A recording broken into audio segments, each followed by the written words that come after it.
Every criminal has a future அப்படின்னு. ஒவ்வொரு துறவிக்கும் கடந்த காலம் உண்டு, ஒவ்வொரு குற்றவாளிக்கும் எதிர்காலமும் உண்டு அப்படின்னு.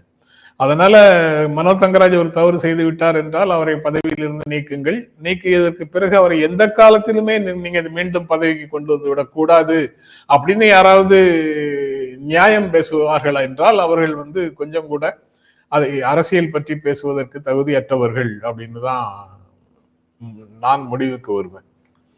அதனால மனோ தங்கராஜை மீண்டும் சேர்த்து கொண்டதுல எந்த விதமான பிரச்சனையும் இல்லை.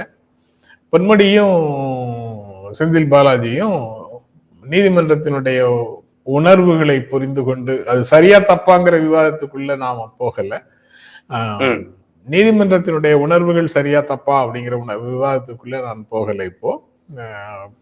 பட் அந்த நீதிமன்றம் சொல்லுதுங்கிறதுனால அதை ஏற்றுக்கொண்டு ராஜினாமா செய்திருக்கிறார்கள் என்ற வகையில் நான் அதை புரிந்து கொள்கிறேன்.